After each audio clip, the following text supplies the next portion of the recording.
Bonjour, j'espère que vous allez bien. Je suis contente de pouvoir vous retrouver aujourd'hui pour une nouvelle vidéo sur mon bilan de ces derniers mois. Je ne sais plus du tout quand est-ce que je vous ai filmé l'édition précédente, mais ça devait être il y a un petit moment maintenant. J'espère que ce genre de vidéo vous plaît. N'hésitez pas à vous abonner à ma chaîne et à me laisser des petits commentaires. D'ailleurs, je vois que vous êtes beaucoup plus nombreux à regarder mes vidéos sans être abonnés. C'est vraiment dommage parce que bon, je suis pas trop présente par ici. Disons que j'ai pas trop de jours réguliers. Voilà, je m'excuse aussi si jamais il y a du bruit. Dans la rue où j'habite, ils font quelques petits travaux, donc j'espère qu'on ne sera pas trop embêté par le bruit. Voilà, donc la vidéo va se découper en 7 catégories et on commence tout de suite avec la catégorie lecture.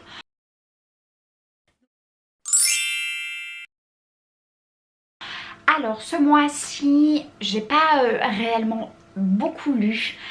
La lecture pour moi c'est vraiment lorsque j'en ai envie, je prends pas ça pour une contrainte ou pour une obligation. Donc voilà, ce mois-ci j'ai vraiment pas énormément lu.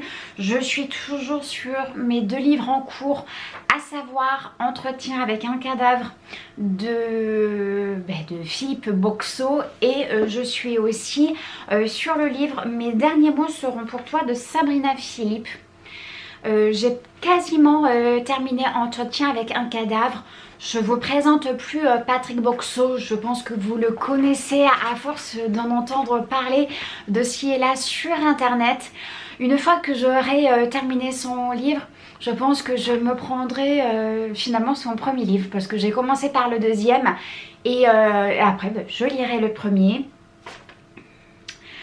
Ensuite, le deuxième livre, donc c'est Mes derniers mots seront pour toi. Ça a été écrit par Sabrina Philippe.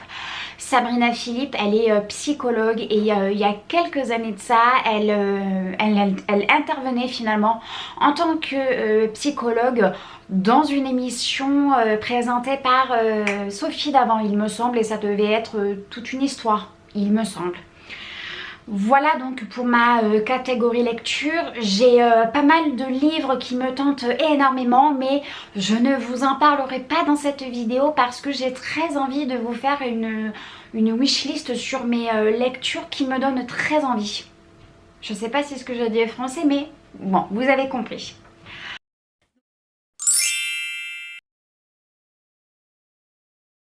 Que ce soit les jeux de société ou les jeux vidéo, j'ai découvert un jeu vidéo ce mois-ci, il me semble. Enfin, ça fait pas très longtemps que je l'ai découvert. Le jeu s'appelle donc... Je suis désolée pour le bruit. Je vais peut-être me rapprocher un peu. Donc, le jeu s'appelle Little Kitty Big City. Et en fait, ce jeu vidéo, ça me fait énormément penser au jeu vidéo Stray. J'ai l'impression que Stray, c'est un petit peu plus pour les adultes. J'ai adoré la direction artistique de Stray. J'ai vraiment adoré. Ça se passe au Japon, donc moi j'ai vraiment beaucoup apprécié.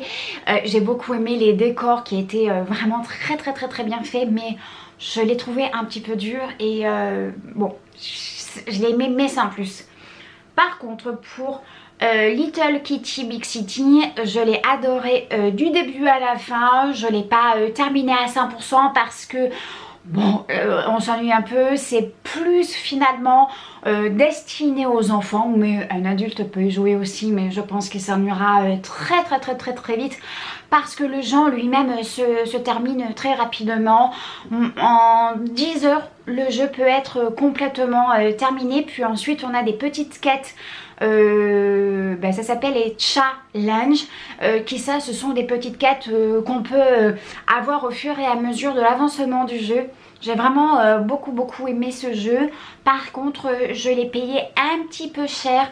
Je l'ai payé, je crois, plus de 15 €. Franchement, si c'est un jeu qui vous intéresse, Attendez vraiment qu'il soit en promotion, il ne vaut pas le coup d'être acheté à son plein tarif.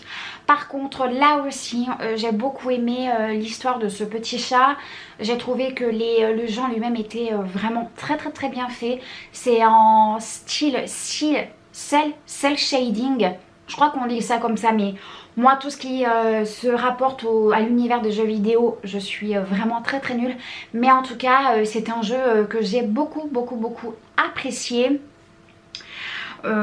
Ensuite pour les jeux de société, bon pareil, je suis quasiment toute seule, donc je peux pas jouer aux jeux de société avec moi-même. Ce qui est dommage, ça serait bien qu'ils inventent des jeux de société où on puisse jouer tout seul, ne serait-ce que pour finalement eh bien, se cultiver sur certaines parties du monde ou sur certains sujets. Néanmoins, il y a un petit moment maintenant, j'ai pu jouer au 6 qui prend. En règle générale, je n'aime pas énormément les jeux de cartes, mis à part pour le Uno, parce que pour moi il reste vraiment un incontournable des soirées, des après-midi jeux de société. Mais vraiment le 6 qui prend, il est très bien.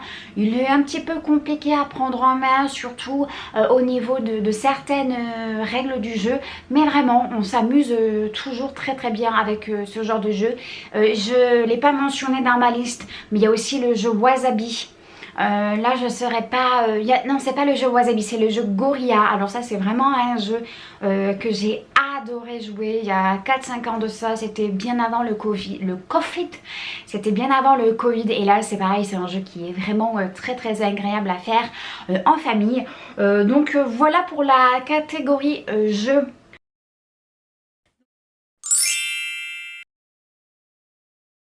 Vous le savez, je suis pas une grande férue de films, mis à part Marius et Fanny et quelques grands classiques, mais sinon je suis vraiment pas quelqu'un qui va aller au cinéma pour regarder les derniers films qui viennent de sortir ou quoi que ce soit. Néanmoins, un dimanche, ils ont passé le film Elvis à la télé et j'ai beaucoup aimé ce film. Après, je sais pas s'il retrace la vie d'Elvis dans ses moindres détails, ou si c'est vraiment comme une sorte de je sais pas comment dire, comme une sorte de romance ou peu importe. En tout cas j'ai beaucoup aimé le film, j'ai beaucoup aimé les décors, j'ai beaucoup aimé l'année dans laquelle ils ont voulu tourner le film. L'acteur qui fait Elvis, il est d'une beauté surhumaine. Je ne saurais pas vous dire le nom parce qu'encore une fois je suis très nulle. Mais voilà, Elvis, j'ai beaucoup aimé ce film. Je ne l'ai pas regardé du début à la fin parce que j'ai loupé juste, il me semble, 20 minutes du film. Mais vraiment, je l'ai beaucoup aimé. Voilà pour mes films. Ensuite, oui, et puis bon, j'ai aussi regardé Uncharted, mais je ne l'ai pas regardé jusqu'à la fin. J'ai préféré zapper.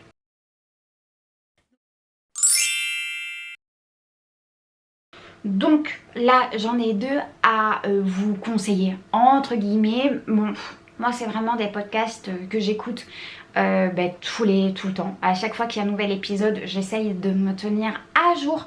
Le premier podcast c'est Moralité. Il a été créé par Marielle en septembre, il me semble, de l'année dernière. Elle a déjà un podcast à son actif qui s'appelle Compresse et Sparadrap.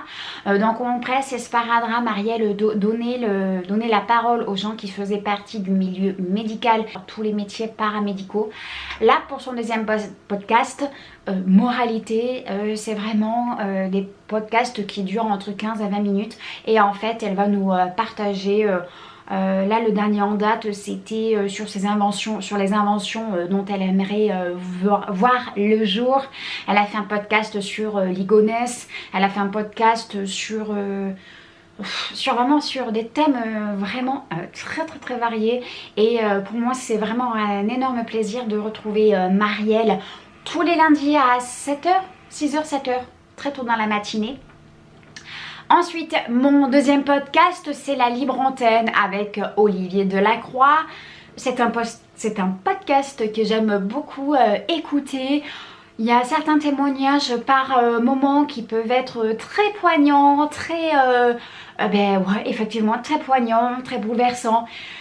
Et puis il y en a d'autres, bon bah, bien évidemment du fait que ça soit la libre antenne, tout le monde peut donner son avis sur X ou Y sujet et vraiment des fois il y a des sujets qui m'y sont abordés où je me dis mais le popcorn a pété dans la cervelle. Mais sinon c'est vraiment un podcast que j'aime beaucoup écouter. Je l'ai aussi pas mentionné, mais j'écoute aussi pas mal Légende. Il a été créé par Guillaume Play. C'est un podcast que j'aime aussi écouter. Alors je n'écoute pas aussi assidûment son podcast parce qu'il y a des témoignages qui ne me plaisent pas du tout.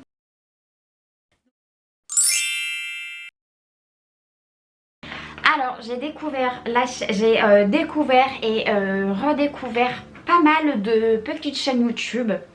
Donc la première chaîne YouTube que j'ai découvert c'est Xeriva, il s'appelle Xavier. Je ne saurais pas vous dire depuis combien de temps il est sur internet, mais il a fait sa première vidéo il n'y a pas très longtemps. Je pense que ça devait, enfin pas très longtemps je m'entends, sa première vidéo devait être en début d'année, je pense que ça devait être aux alentours du mois de février, par là. Je suis désolée Xeriva si je dis des âneries. Comment j'ai découvert Xeriva? Bien en fait il m'a un jour laissé un très gentil commentaire sous l'une de mes vidéos. À ce moment là il ne le savait pas du tout, mais je vivais une période pas facile dans ma vie et le fait d'avoir un petit commentaire comme ça à ce moment précis, ça m'a fait beaucoup de bien. Donc voilà, et Xeriva il fait des vidéos pour l'instant sous format vlog et bah, j'aime beaucoup et je trouve que ça fait pas mal de voir un peu de garçons sur YouTube et notamment sur ce genre de vidéos. Ensuite Bomfunk. Bomfunk c'est mon coup de cœur au niveau de ma simulation de jeux vidéo. Il passera jamais par ici. Xeriva c'est pareil. Mais voilà, Bomfunk c'est vraiment un garçon que j'aime aussi suivre. Alors pour le coup c'est complètement différent. Comme je vous disais, Bomfunk c'est plus tourné vers la simulation de camions, de conduite virtuelle. Pareil, c'est un garçon qui est très plaisant à écouter et j'aime aussi beaucoup ses vidéos. Ensuite, j'ai découvert il n'y a pas très longtemps de ça la chaîne Amélie Mélo. Elle s'appelle Mélodie. Et là c'est pareil, c'est une petite nana qui habite du côté de Lyon. Elle propose des vidéos vraiment mais toutes mignonnes à regarder, hyper apaisantes. J'aime beaucoup son contenu. Elle a aussi une chaîne ASMR. Par contre je ne la regarde pas sur sa chaîne ASMR. Je ne suis pas abonnée parce que je n'aime pas du tout la ASMR. Ensuite, il y a la chaîne TY Julie Friendly. J'aime beaucoup Julie, je la suis maintenant depuis un bon moment. J'aime beaucoup les vidéos qu'elle propose. Elle a aussi une chaîne Twitch. Elle est présente 2 jours par semaine. Il y a un jour où elle propose des rediffusions d'épisodes de Une nounou d'enfer. Et elle a un autre jour dans la semaine où elle propose des sortes de vidéos création. Donc voilà, et Julie, elle est un peu dans la création. Son univers est vraiment très appréciable. Et pareil, j'aime encore une fois beaucoup regarder ses vidéos. Ensuite, il y a Shirley. Shirley, j'ai commencé à regarder ses vidéos pareil il y a un petit moment. Je pense que ça doit faire, je sais pas, 6, 7, 8 ans. Je sais pas, peut-être que je me trompe. Sur la chaîne de Shirley, on peut retrouver notamment des vlogs, on peut retrouver des vidéos organisation, on peut retrouver aussi des vidéos où elle teste quelques petites recettes. Faisait aussi des vidéos sur son entreprise qu'elle avait lancée.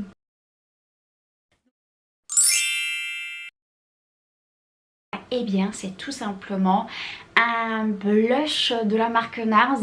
Donc je vous mettrai le lien juste ici de ma vidéo dans laquelle je vous parle de ce produit. Donc c'est le Orgasm Intuition de la marque NARS.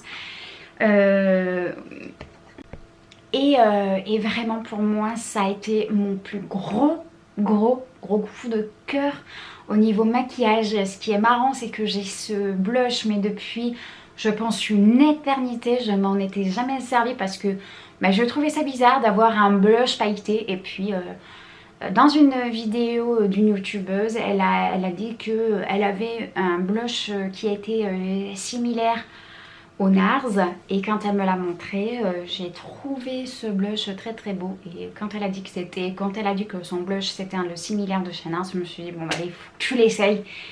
Et ben, je l'aime beaucoup. Voilà donc pour mon produit coup de cœur. J'ai pas réellement je ne fais pas réellement d'achat make-up ou produits. Disons que ça va être plus des produits d'hygiène et de première nécessité. Mais sinon effectivement j'achète quand même beaucoup moins de maquillage qu'avant. Donc c'est pour ça que je vous ressors encore une fois une antiquité.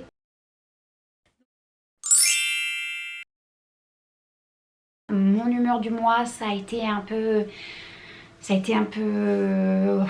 entre très très heureuse et un peu down.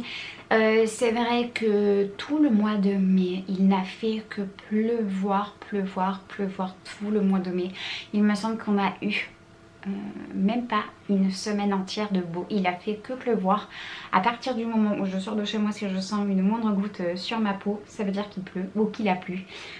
Ça a été un temps mais catastrophique. Je me souviens, il y a un dimanche ou un samedi, je sais plus. Je suis partie voir ma meilleure amie. Il pleuvotait un peu. Je me suis dit bon allez, mets juste ton parka, tes bottes de pluie. De chez moi jusqu'à chez ma meilleure amie, j'ai même pas 20 minutes. Allez, ouais, une bonne vingtaine de minutes. Je suis sortie de chez moi. Je pense que même pas, allez, grosso modo, 10 minutes même pas être sortie de chez moi. J'étais trempée, mais des pieds jusqu'en haut de mes hanches. Et ça, c'est vraiment horrible. Cette sensation d'avoir de l'humidité sur ma peau, j'aime pas du tout ça. Donc voilà, effectivement, le mois de mai, il a été pluvieux, il a été long. J'ai regardé pas mal de vlogs ces derniers temps, et c'est vrai que je suis pas la seule à avoir trouvé ce mois de mai très très long, très très pluvieux. J'espère vraiment que la météo va être enfin clémente avec nous et qu'on va enfin pouvoir sortir nos habits d'été. J'ai tellement hâte de mettre mes petits shorts, mes hauts à bretelles, et d'enfin pouvoir remettre mon parka, parce que mon parquet je peux pas le remiser, mais j'ai très très hâte de remettre mon parka jaune dans les dans les caisses d'hiver. Sinon, mon moral à proprement parler, ça a été un petit peu tendu vers la fin du mois, très très tendu. Je me pose pas mal de questions aussi quant à mon avenir professionnel. Comme vous le savez, je suis femme de ménage. Il y a quelques mois de ça, peut-être il y a un mois et demi à peu près, on m'a changé toute mon organisation, toute ma routine. J'étais très contente de moi parce que je pensais réellement avoir trouvé une bonne organisation, du moins une organisation qui me convenait. Et on m'a complètement changé mon organisation. Je me retrouve plus du tout dans cette organisation. Je la trouve illogique, je la trouve incohérente. Bon, illogique, incohérente, c'est la même chose. Avant, j'avais l'impression vraiment de bien m'en sortir parce que je savais que tous les jours mes tâches étaient effectuées. Là, je suis incapable de dire quand est-ce que j'ai fait les plaintes, quand est-ce que j'ai fait telle ou telle tâche, parce que ben, je sais même plus ce que j'ai mangé hier. Donc me souvenir quand est-ce que j'ai fait les détails. Voilà, pour moi c'est vraiment hyper trop, c'est trop dans l'incompréhension. J'y vais avec la boule au ventre.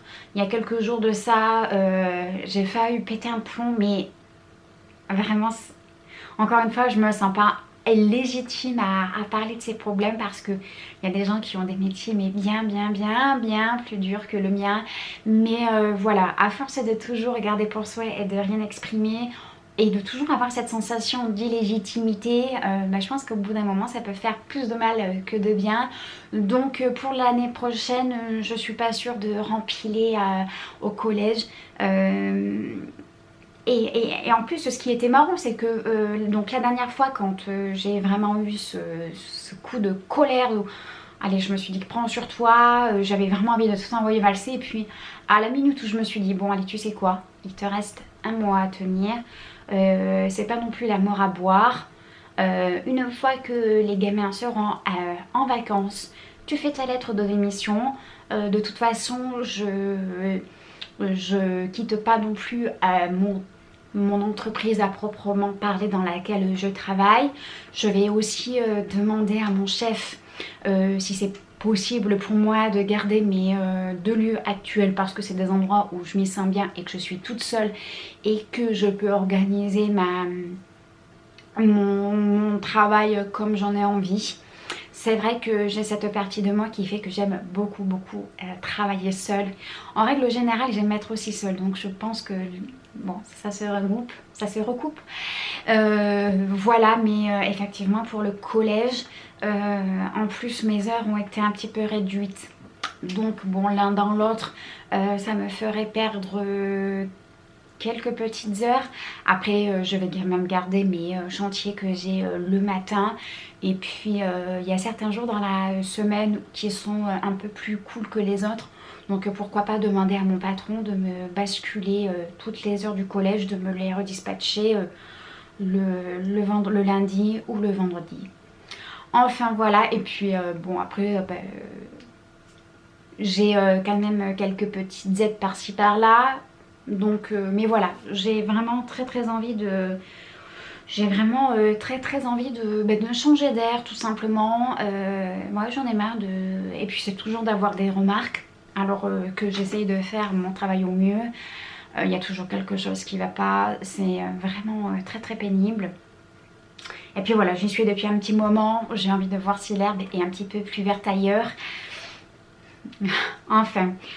ensuite, donc voilà pour le travail. Ensuite, mon père s'est marié il n'y a pas très longtemps. J'ai été vraiment très contente. Et comme je vous l'ai dit dans un vlog précédent, ça m'a fait vraiment beaucoup de bien de couper de mon appartement, de passer on a passé vraiment une très bonne soirée. C'était très bien. J'ai pu mettre ma jolie robe. J'ai eu de très beaux compliments. Oh, écoutez, d'ailleurs je pense aller sur un site chinois, pour essayer de me trouver une robe en satin ou imitation satin qui soit un peu plus portable pour cet été. Ça va être je pense mon prochain goal vêtements. Donc voilà pour ça. Ensuite concernant mon humeur plus globale, je suis contente parce que Malo va beaucoup mieux. Il perd moins ses poils, il s'arrache beaucoup moins les poils de ses pattes. Il avait toujours tendance à s'arracher les poils de la patte. Donc ça il le fait plus du tout. Il mange très bien ses croquettes. On a fait l'adaptation progressivement. Je suis très contente de ça. À l'heure actuelle, il a perdu pas énormément. On a commencé son régime au mois d'avril. Il était à 9,4 kg à peu près. Et là, il est à 9,15 kg. Bon, c'est pas... Il est même pas... Voilà, il a même pas perdu 1 kg. Mais bon, c'est un gros pepperoni, il sort pas, il fait pas trop de... Voilà, il sort pas, c'est un chat qui va plus dormir. Je suis contente parce qu'il s'est bien fait à sa gamelle. J'ai eu un peu peur que ça... Il y ait des petits couacs. Bon, il y a des petits couacs parce que c'est un animal et que mais par moment il a envie de me faire des petits coups en sous-marin et aller manger ses mauvaises croquettes. Enfin du moins les croquettes de sa mère. Sinon je suis très contente par rapport à ça. Et puis je l'avais aussi complémenté pour son poil et pour son allure générale. Et il a retrouvé un poil qui est vraiment très doux. Mais écoutez, on va terminer sur ce bilan chatounesque. J'espère que cette petite vidéo vous aura plu. Je prends encore une fois beaucoup de plaisir à faire ce genre de vidéo. Et puis écoutez, il va être 4 h, dans pas très longtemps je retourne au collège. J'ai tellement hâte. J'ai posé 15 jours au mois de juillet. J'ai tellement hâte. Bon allez, je pense qu'on va s'arrêter ici pour cette vidéo. Je vous fais plein de très gros bisous. Et on se retrouve eh bien, dans une prochaine vidéo. Je suis incapable de vous dire quand. Voilà. Bon allez, à bientôt.